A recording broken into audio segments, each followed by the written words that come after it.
Jesus, this is a bit hectic. God damn. I don't know if I'm going to be able to do this on this Bessie. I wish the Mosa would actually do something instead of just sitting there like an idiot. You can attack back, you know. Alright, let's just go for it. Ooh, okay. Okay. Yep, I can't move. Yeah, excellent, nice. Alright then. Yeah, that's sick. Wow, yeah, nice, this is good. And I'm gonna die. Brilliant, yeah, nice. Love it. Cheers, game. Ah, well, at least you spat me out. Cheers.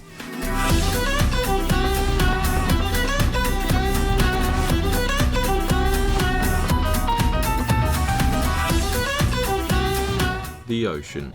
The place where no one is really safe, and just when you think you're safe, you get in the air by a Tuso. The ocean can reap some high rewards, but has some high risks doing so. We're going to talk about everything you need to know to get you prepared to travel in the ocean. I have a lot of information, not a lot of time, so let's get straight into it. The items you'll need to survive. Believe it or not, humans can't breathe underwater, so the most important thing you're going to need first is a full set of scuba.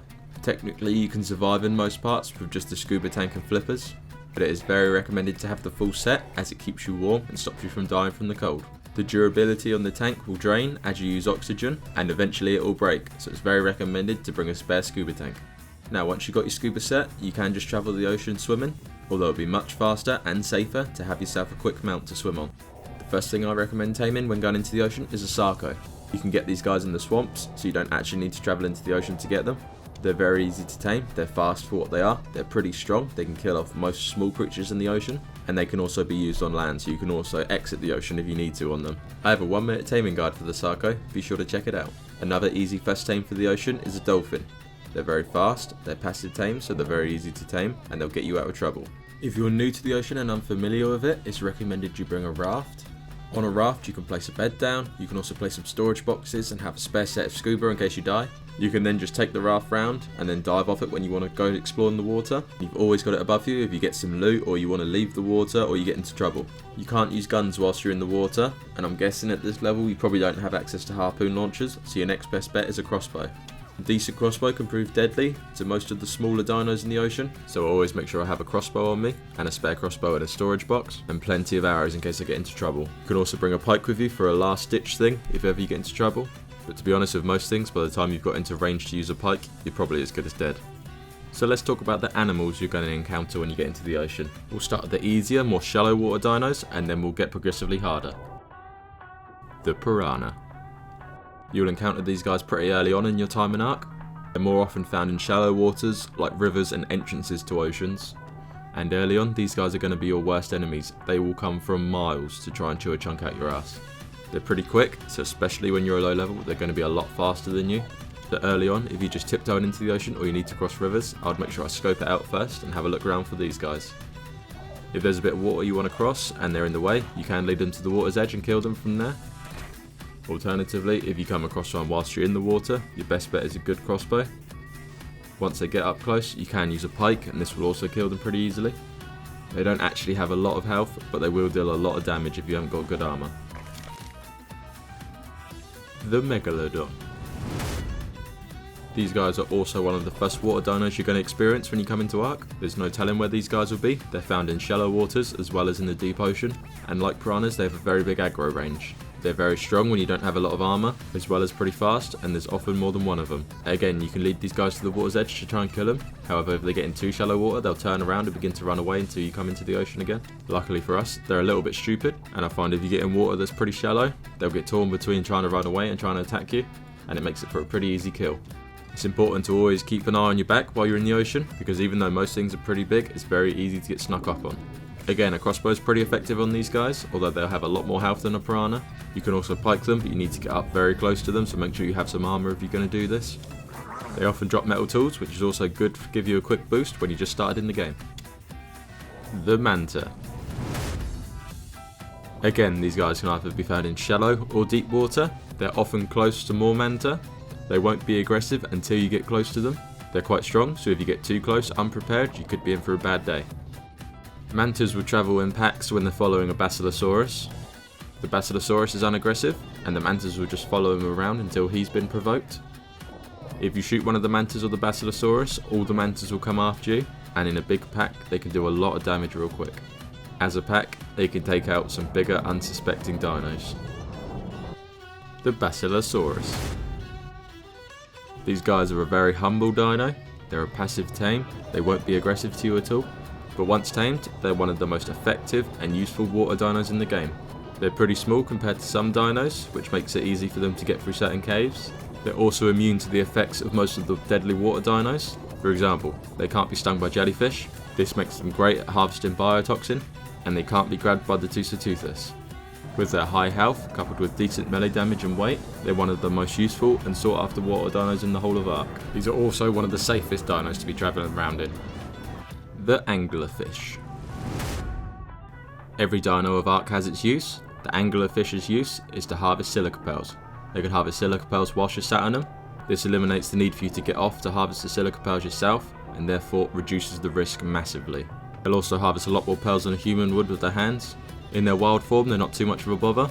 If you get too close, they'll come up and attack you, and after a few seconds they'll just walk away again. The Dunkleostis. In their wild form, they don't pose too much of a threat. They will attack you if you get too close, however. They're also armoured, similar to a Dodicarus or a Carbonemes, and it means that they'll take damage reduction when they get hit. These guys have one sole purpose once they're tamed, and that is as a resource gatherer. They're like the Yankee of the sea.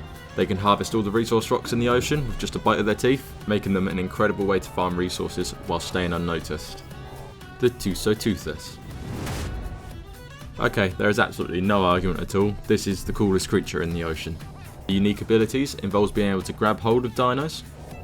They can hold the dinos in their clutches. Whilst they're doing this, this will deal torpor damage to them. Whilst you got hold of them, you can also attack them to kill them. Their long tentacles allows them to have a really long attack range. After the Basilosaurus, of course, these guys are the safest creature for killing Nidaria, as they can keep them at a long distance. Now you may be thinking, oh, it's just a shame they're not a little bit faster. But hold up, Dre. Pressing C will allow them to splurge ink everywhere.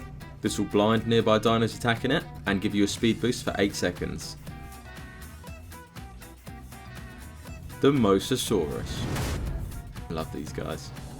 These guys are the giants of the ocean. In their wild form, you do not want to get close to these guys. They're found in deep ocean, so you're safe as long as you're near the shore. Once tamed, as long as you don't get dismounted by Nidaria, you're going to have no worries with this guy. A high level Mosa with some decent level ups will also easily kill an alpha Mosa, which I consider to be one of the most deadliest creatures in the ocean. I feel like it's definitely important to reiterate that these guys aren't invincible, despite looking it. This was my greatest Mosa, my love. I love you, sugar. He had about 60k health and 100 armor saddle, and he just got absolutely destroyed. And the reason for this is the Nidaria. If they get stuck with a few Nidaria on them, there's literally nothing you can do until you kill all the Nidaria. They'll just keep shocking him, which will leave him frozen and unable to move, and then everything else will fuck him up. Not that I'm salty. The Plesiosaur. As far as looks goes, these guys are low on the scale. They're the weirdest, most hideous thing in the ocean. However, they do have their perks. They're one of the fastest dinos in the ocean. Couple that with their good health and decent melee damage, and it makes them quite an effective dino. Like the Mosa, you can also put platform saddles on them, which again, just adds to their good effectiveness. In their wild form, as they're in packs, they can be quite difficult to kill, so it's often easier to run away. They'll stay in deep ocean, so as long as you just keep travelling up, you should be able to get away from them relatively easy. The Eurypterid. You only really see these guys near cave entrances. Do not go near them on foot. When you see one, there's often a few more hiding away in the bushes. If you approach one on foot, they will attack you and they will knock you out fast. Be very careful, as they can also come outside the water. These do get farmed a lot as they drop black pearls, and it makes it a pretty easy way to get black pearls once you've got a good dino to kill them with. The Electrophorus. These eels have the ability to electrocute you. They won't dismount you, however they'll make whatever you're riding very slow. Whilst you're being electrocuted, you'll also only have about a quarter of the melee damage you would normally have. If you're on foot, these guys are going to take you out pretty quick, so it's recommended to have a strong mount that will still bite through him even when he's getting electrocuted. In my opinion, the worst thing you can come across in the ocean 90% of the time, the Nidaria. These guys can bring down the biggest and strongest of sea creatures. They're obviously silent, so they can sneak up on you, and as soon as they get too close, they'll shock your mount and dismount you.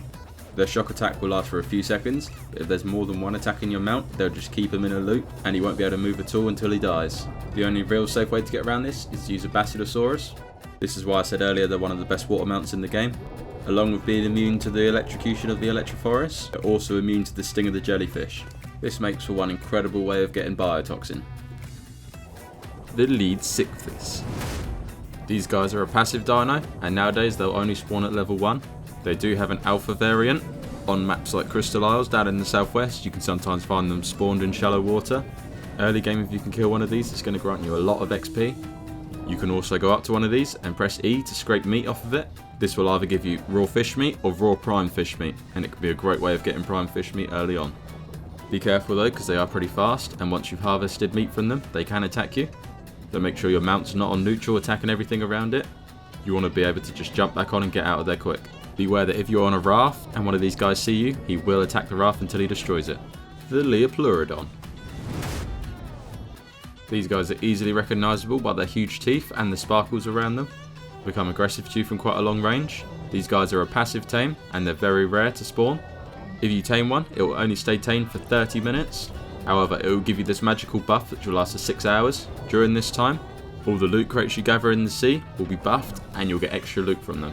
Be careful if you want to tame one, because if you start dealing damage to it, it will literally just teleport away. 4 of these dinos can come in an alpha variant. That starts with the Alpha Megalodon. They're not too much of an issue as long as you have a half decent tame. The Alpha Lead Sichthys. Again, not too much of an issue as long as you don't have a raft or go up and punch it. The Alpha Tuso. Unless you have a very good Basilosaurus, stay the f*** away. And finally, the Alpha Mosa. Unless you have a very good Mosa of your own, double stay the f*** away. The final topic I want to talk about are the actual perks of the ocean. Why bother going into it if it's that dangerous? Some maps have deep sea loot crates that spawn in them. These crates will normally give you 1 or 2 items, but the items inside these will be so much better than the loot drops on the surface. You can also find amazing blueprints in these drops. This makes them an absolute must if you ever want to get anywhere in Ark. Some maps also have underwater loot caves. If you're pretty new to Ark, this will be the most dangerous thing you've done yet, but the rewards are well worth it. These caves will be full of things that will want to kill you, and you can get overrun extremely easy, so if it's your first time, take your time to work your way around the cave, and don't rush into anything. These are the caves that I bring a Basilosaurus for. They're small enough to navigate them easy, and you can't be dismounted by the heaps of jellyfish inside here. Again, some of the loot and blueprints inside these caves can be amazing, and I'd say the risk is definitely worth the reward. So get exploring, who knows what you might find. If you're looking for a nice base spot away from people, I recommend going onto the island. Around the edge of the map in the water, it has loads of these little caves that you can hide in. They're big enough to cater for most bases that you might need, and if built right, they can be very hard to raid. The best thing about these is that some people don't even know that they're here. And a lot of people that do know that they're here won't even have the tames or the knowledge to know how to raid you underwater. This will probably cut out the potential for half of the server to raid you. If you've made it this far, thank you very much for watching. At the moment, I'm in the middle of making a 1-minute taming guide for all of the dinos of Ark. I have a lot of guides out there already, so if you want to learn a little bit more about Ark, be sure to check them out.